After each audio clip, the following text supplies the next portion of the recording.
Hello, we can rejoin. So whether the screen is visible?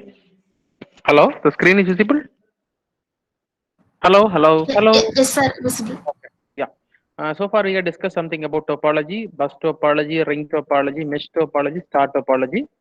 So what are the ultimate aim of the topology, sir? How the systems are being interconnected in different fashion. So the bus and ring topology is not used for our commercial application. It is used for industrial application. It is used in the industry, especially in manufacturing plants. And the star and mesh topology is used for our application. That's for commercial application. So in our institution in LAN, we are connecting is the internet. So we are connecting systems using a star topology. Okay, but the mesh topology is also widely used.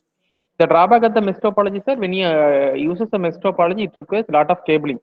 Suppose you are using n number of computers, you require n into n minus 1 cabling. Suppose you are using 7 computers, you require what? 7 into 6 is what? 42 cables. In star topology, that cabling cost can be downgraded because you have a central coordinator called as hub or switch to interconnect the devices. Yeah. Then the extended star. Yeah. Now, how the network work is that the basics or foundation or fundamentals of any networking model is that the entire operation of network is divided into layers. Okay.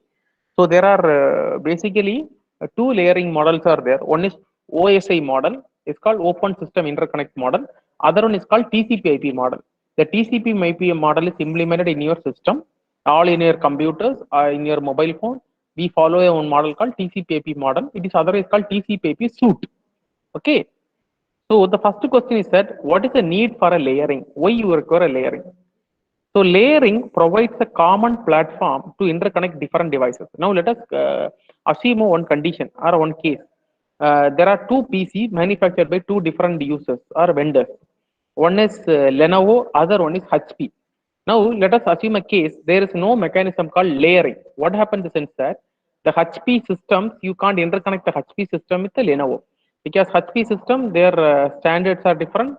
Lenovo their standards are different. Let us have a one case number two. You have a common standard for all the PCs that to be manufactured means that whatever the vendors are you are manufacturing the PC, whether it's HP, Dell, or Lenovo, you can interconnect the different vendor devices. So the main reason for layering is that you should have a common platform or a common standard to connect all the interfaces. Okay. Second is that the layering also reduces the complexity. How it reduces the complexity is that if any one of the part is not working, you doesn't to replace the entire PC or you doesn't replace the entire layer. You have to replace the only one layer and add it. Okay, that is called modular engineering. Look at it here. How many modules are there? 7 modules are there. Let us assume there's a problem in the data link layer module. What you have to do? Only you have to repair the data link layer module without replacing the entire module. So that's why it is called facilitated modular engineering. Okay, that's why it is reducing the complexity. Then it's ensuring interoperability in the sense that if it is a uses a common standard platform means that any devices can be operatable. Okay, that is irrespective of vendors.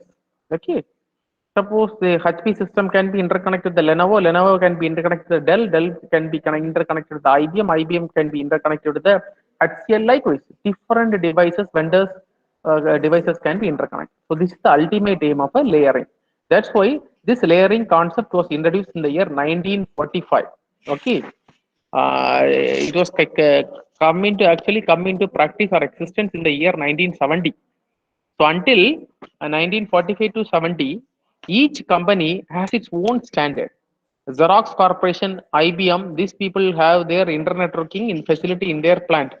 But Xerox Corporation computer can't able to interconnect with the IBM computer. Reason is that the IBM standard they use in the company is entirely different from the other standard. So in order to make the network or a common standard should be needed. So they followed this common standard only in the year 1970. That model is called TCP/IP model. TCP/IP model is a derived model of a OSI model. So the first model that come into practical existence is TCP/IP in the year 1970. So first we look at what is a OSI model. So OSI model is a kind of a model that tells how the systems to be interconnected. So OSI model comprises of 7 different layers. The lower layer is called physical layer. Next is data link layer, network layer, transport layer, sessions layer, presentation layer, and application layer. Why we are going for a layering? For only two things. One is to provide an interoperability between the devices manufactured by different vendors.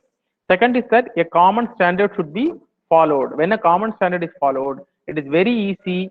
It means that you can able to connect different devices of different vendors. Second is that it will reduces the what complexity in terms of repair. It is more robust. Robust means what is robust? It is more a strong architecture. What is a strong architecture? If any one of the layer is collapsed, you doesn't need to replace the entire model. You only replace a particular the point of repair. Okay. So this layering is the important concept of networking. Without layering, there is no networking. Okay. The question might ask in your mind is that, sir, whether the layering is really visible in a computer network. No, it is virtual only. Imagine it means that I will explain this. Okay. Whether it is present in your system. No, actually, it doesn't present in a system. It is an imaginary one. I can able to see that. You have only one hard disk in your system. Am I right? Okay, right. Your laptop is having only one hard disk. Now, when you open the computer, my computer, you can able to see local disk C, local disk D, local disk E. How your physical hard drive is being separated into virtual hard drives into C, D, E, F. Likewise, it is divided. But physically, it is a only one hard drive. So, likewise, this layering is a virtual one. Okay, it is not physically present. You can assert wire as a physical layer. So cable is called as physical layer. This cabling technology comes under the physical layer. So for easy management, the networking people have defined or derived the functionalities into layers. So there are how many layers are there in OSI model? 7 layers. So actually, the model that is implemented in all your PCs, laptops, mobile phone is not OSI model. It is a TCP/IP model. TCP/IP model is a derived model of OSI model. It comes from the OSI model. Okay. In OSI model, you have 7 layers. In TCP/IP model, you have 5 layers. That is, they have combined different models and they have shrinked the model from 7 layers to 5 layers. Okay, that is currently. Now we can let us discuss one by one. Let us start from the lower layer, physical layer. So physical layer, your information is in the form of what? In the form of electrical signal or electromagnetic waves. If you are using a wired computer, it is a electrical signal. If you are using a laptop, you can able to experience a Wi-Fi. So Wi-Fi in the sense that your physical layer information in which form? Information is in the electromagnetic wave or radio waves. So here the information is in the what binary forms, ones and zeros. Okay. What is the job of a physical layer? The physical layer defines the electrical, mechanical specification of each devices. Okay, right. And it also what used for activating it is physical wireless or wired link, activating and maintaining.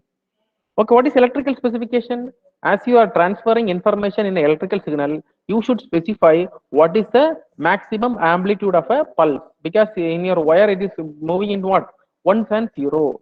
So here computer uses which kind of communication? Digital communication. So ones and what is the amplitude level, voltage level? That's the electrical. What is mechanical specification? Mechanical specification is that what is the length of the cable should be, whether it is a 1 meter or a 2 meter or it is 0.5 meter. Likewise, you have to specify the mechanical specification of the cabling and how many gauges of wires to be added. Likewise, all things are comes under the physical layer. So in short, physical layer defines a mechanical and electrical specification of a computer network or any network. Okay, whether it's a computer network or a wireless network. Okay, so you have studied something called modulation, line encoding. So all this process comes in which layer? Physical layer. Okay, you get the point? Now, so here the information is in the form which form? Ones and zeros. Now we are moving to which layer? Data link layer. Now, what is the responsibility of a data link layer is that number one, here the information is in which form? Not in electrical form, it is in the form of data. So here the data is called by a name called frames. Okay, what is frame means that these ones and zeros are combined together and it is called by a name called frame. Okay, So the first difference between physical and data link layer is what? In the physical layer, your information in form of electrical signals, ones and zeros, and here your information in the form of what? Data. Okay, right. Now, what are the other jobs of a data link layer is that this data link layer is divided into two sublayers. The lower part of the data link layer is called as a MAC layer. MAC layer means a media access control layer. And the upper part of the data link layer is called as a logical link control layer. Okay, LLC. Okay, now let me define the responsibility of each layer. So the MAC layer, what are the responsibility of the MAC layer? What is a MAC layer? A MAC layer is the lower half of the data link layer. What is a LLC layer? LLC, logical link control, is the upper half of the data link layer. So what are the responsibility of the MAC layer? So they have a three responsibility. Responsibility number one is that to establish a connection between two devices. Okay, that is creating a logical connection between two devices. Okay, I will show a demonstration while we are having a some session. Okay, I will show you some demonstration using NS3. Yeah. So here, uh, first job is MAC is to establish a connection. Second job of the MAC layer is a error control. Third job is called flow control. Sorry, flow control and error control. Now, what is a flow control? Flow control in the sense that suppose you are connecting a PC number one with the PC number two. PC number 2 is having capability to receive a data only 500 MB. But PC number 1 has a capability to send the data 5 GB per second. But PC number 1, 2 has a capability to receive a data only 500 MB. So flow control in the sense that the sender should adjust the sending rate. What is the sending rate? The sending rate should be adjusted with respect to receiver's capability. Receiver's capability is what? 500 MB. Even though he has a capability to transmit the data in 5 GB per second, he doesn't calculate send the data within 5 GB. Why? If he sends a 5 GB of information in the link, only the receiver has the capability to receive 500 MB. Remaining 4.5 GB of data will be lost in the network, or the packet will be dropped in the network. So this is called as a flow control. Flow control is a mechanism where the sender will adjust the sending rate based on receiver's capability. What is error control? Error control is a mechanism by which if a received bit having a particular BER, what is BER? Bit error rate. If a received bit is having a higher bit error rate, the data link layer will discard the packet and wait for the retransmitted of the error packet. Okay. So very important thing is that in networking is that, so how to transfer a data from a one PC to another PC with zero error. But practically speaking, there are some errors present in the channel. That errors we can able to rectify using some error control techniques. That error control techniques we are going to discuss in unit number 2. That is, I think you might have studied in your ADC class. I had not taken this one because I am in a medical leave. I think BC Dinesh might have taken this one. Cyclic codes. Have you studied cyclic codes? The cyclic code is a one kind of a error control mechanism where you can able to correct the one bit error. Okay. Suppose there are more errors in the bit, received bit, what will happen? The receiver will discard the packet. Even though it received the packet, it will discard the packet. So what is the job of a MAC layer? MAC layer job is first one is to establish a logical connection between the sender and the receiver. Second is that it is to use to control the flow. That is flow of the data in the network is controlled by this MAC layer. Because I had given example. If you have a two system, the system number one has the capability to transmit 5 GB. System number 2 has the capability to receive the data only 500 MB, means that the system number 1 should transmit the data less than 500 MB. Why? Because the receiver capability is only 500 MB. So the sender should adjust the transmission rate based on receiver's capacity. So that is called as what? Flow control. What is error control? Even though the receiver received the packet, it will check whether the packet is received correctly or not. If the packet is having the error, okay, what is packet? The collection of information is called as packet. That is ones and zeros collectively called as packet. So this, if the packet is having a error, more number of error, the receiver will discard the received packet and wait for the retransmission of the same packet. So this is called as error control. So this is the three common functionality performed by the MAC layer. What is a MAC layer? MAC layer is the lower half of the data link layer. Data link layer functionality is again divided into two layers. One is MAC layer, other one is called as the logical link layer. Okay. This MAC layer three has a three functionality. What are the functionality? First one is what? Connection establishment. Second one is frame flow control. The third one is error control. Now, what is a logical link control layer? So, logical link control layer is upper half of the data link layer. The main purpose of the logical link control is that it is specifically used for connecting or interconnecting lower layer protocols with the upper layer protocols. Okay, I will explain what is the job of the logical link control layer elaborately while we are taking one thing called ARP technique. Okay, so I can practically give an example. So now it is not a time because uh, it is very difficult for you to realize what is the job of. So when only one thing is that logical link layer is used to facilitate the frames moving from the data link layer to the network layer and the vice versa. Vice versa means that the frames are data packet coming from the network layer to the data link layer.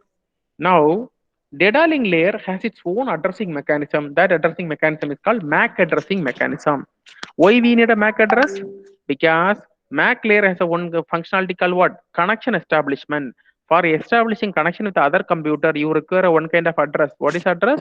That address called a MAC address. MAC address is called as a logical address. MAC address is a 48-bit address. It is represented in hexadecimal. I think I had shown the MAC address of my system PC on that yesterday, as probably in last class. I had just given one command in the command window, ipconfig/all. It has displayed my MAC address and IP address. Okay. Now come to the next layer, network layer. Now, what are the jobs of network layer? Network layer has a three prime jobs. Okay. First, how the information, data information is there in network layer. So here, the data information in the network layer is called by a name called packets. Okay. So data information in the data link layer is called by a name called what? Frames. Information in the physical layer is called by what?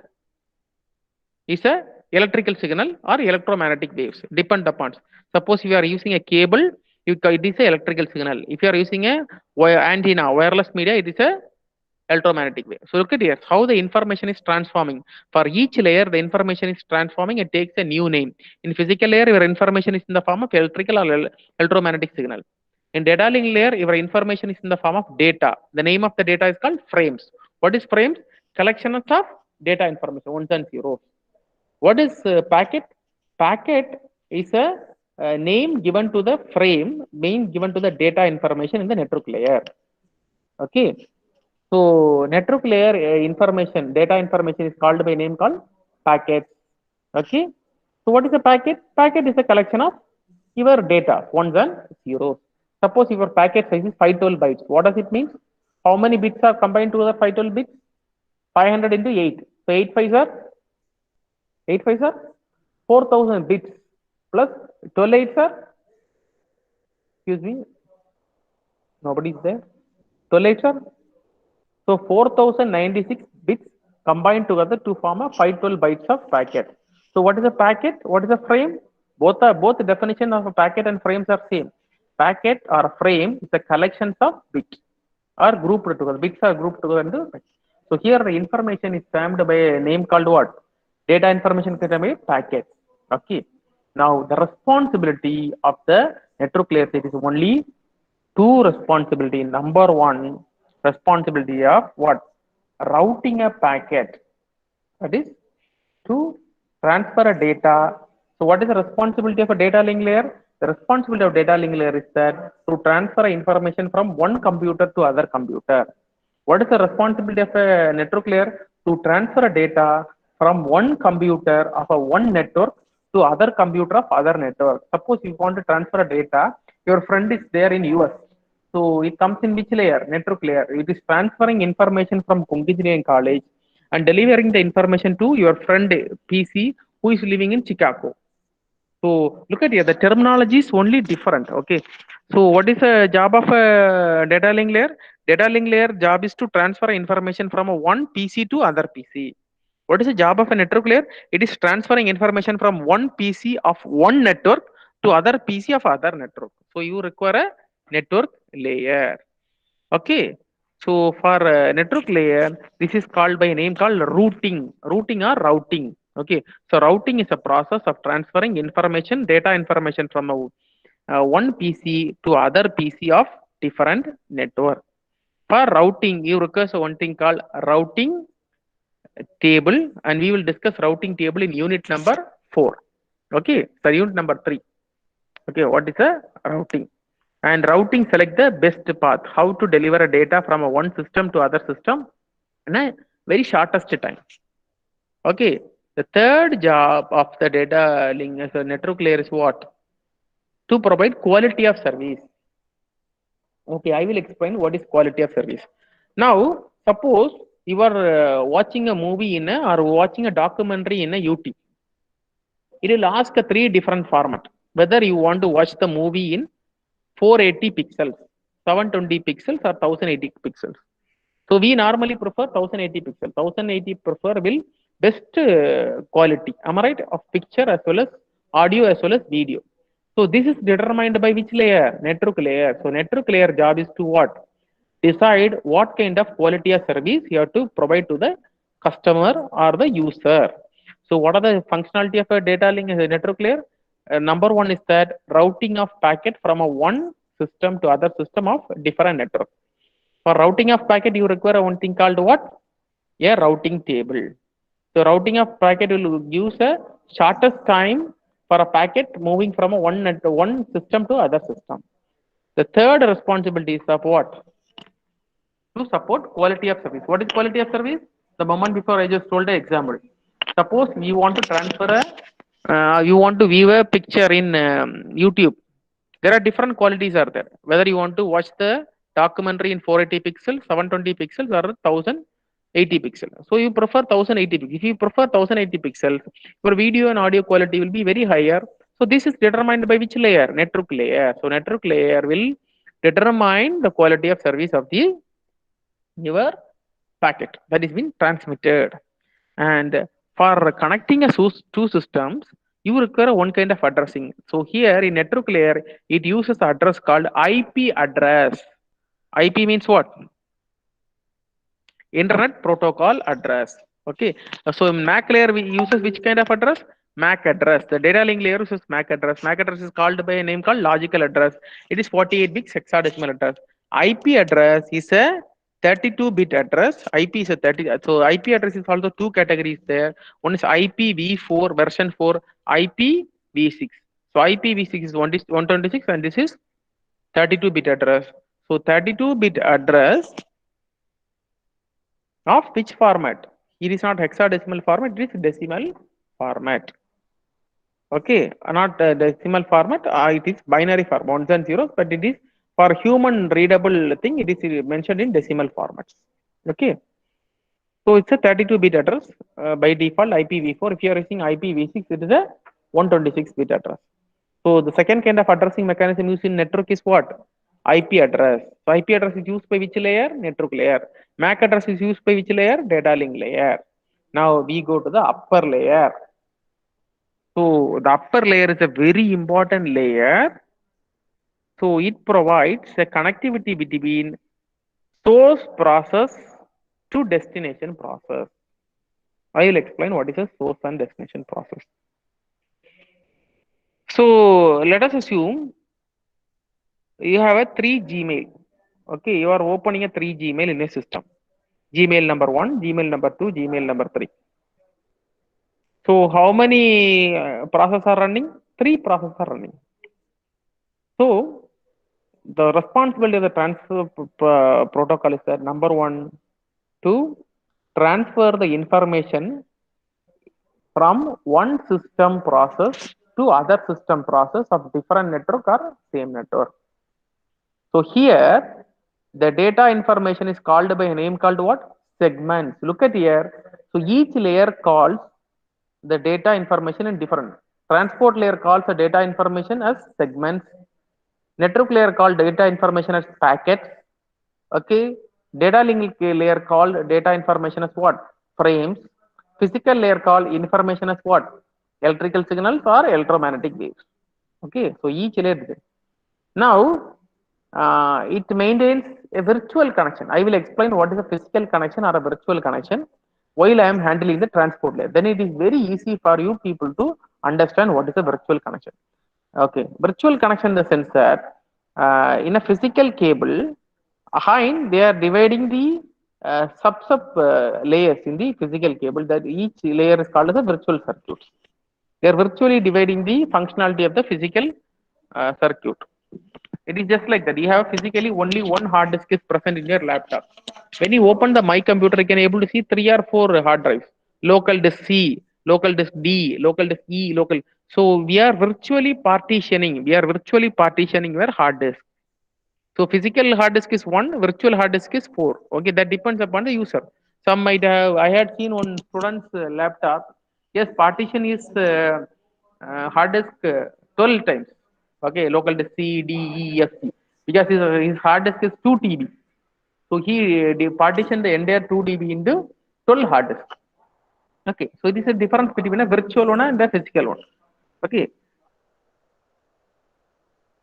that single cable is again virtually divided into multiple small circuits. So that is called virtual circle. I will explain what is a virtual circle elaborately during my session on transport layer. Okay, probably on 4th unit.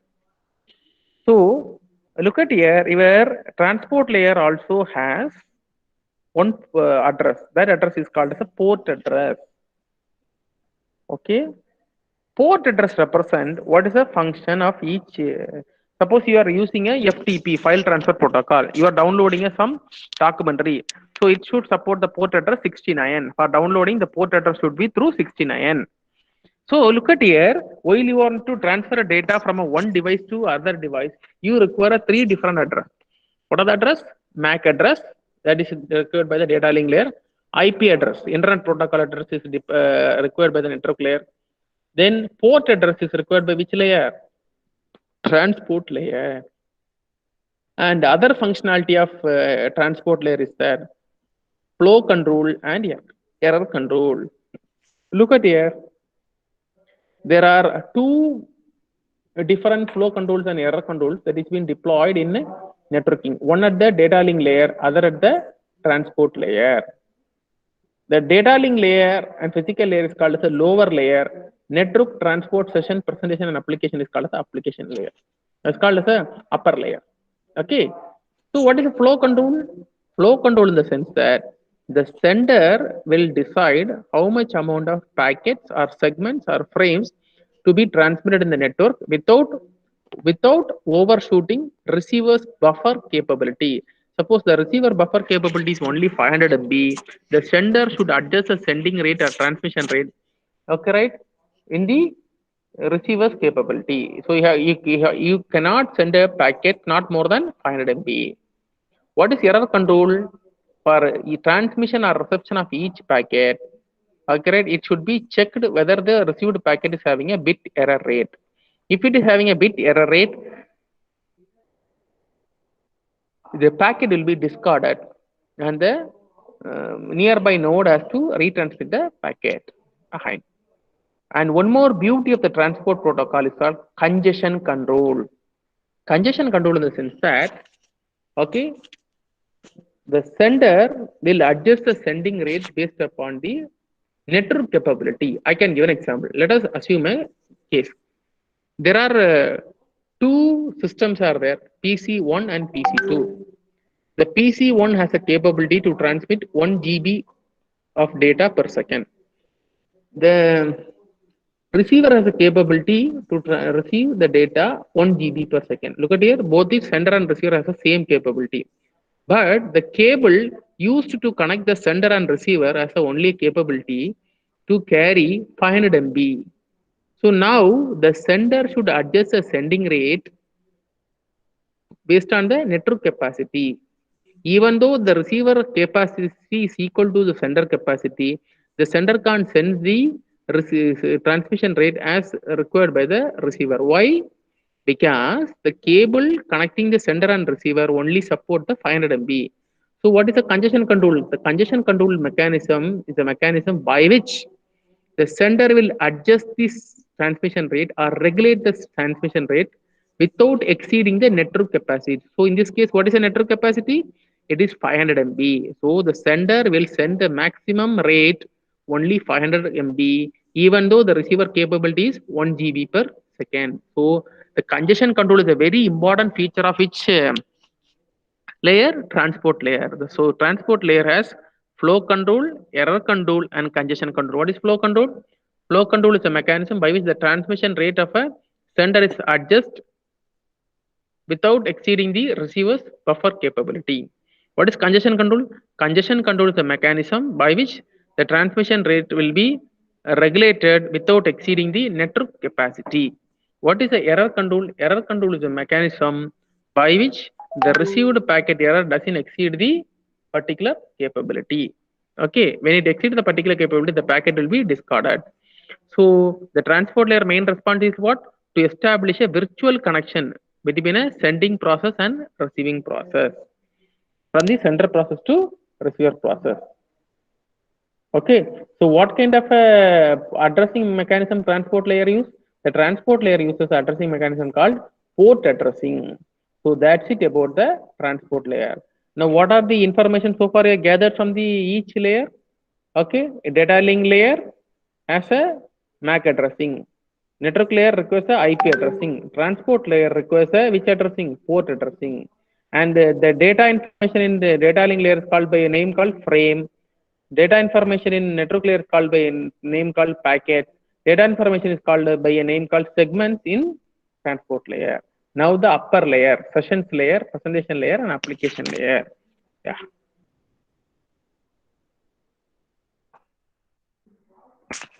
So the session, presentation, and application layer. As the name mentioned, session layer is used to maintain the what? The session of each connection. Suppose you are connecting your device to the other device. When you are running an application, so suppose you are running an application called Gmail. So the device will maintain how much the session that is being occupied by the. So that's why when you are having that particular Gmail, you can after a long period you are typing something in a Gmail and you are not working a Gmail. Now 1 hour later, when you are working on a Gmail, it shows that your session has expired. So the session will be maintained by whom? All these things will be maintained by a layer called session layer. Presentation layer means that every packet has its own syntax. Now you have so much of application. For example, you have a video application, you have audio application, you have mailing application. So the presentation layer will give what type of syntax. Syntax means that format that's used for video packet. What is the format used for audio packet? So it is been determined by which layer? The presentation layer. The application layer will determine what kind of application you have to use based upon. Suppose you are using a downloading, so it uses application called FTP, file transfer protocol. Okay. So in TCP/IP model, look at here, the last 3 layers are combined together and form a name called application layer. That is your presentation, session, presentation, application. In OSI layer, how many layers are there? 7 layers. In TCP/IP, these are 5 layers. So I think that's it about your what? Layers. Tomorrow we can discuss TCP/IP model. From day after tomorrow on, devices. What are the different computer devices are there? And then we can go to shift to some basics of networking. So the unit number 1 is basics of networking, layering, and some devices, networking devices. Okay, from unit number 2 onwards, we are going to discuss about data link layer. Okay, so that's it about the today's class.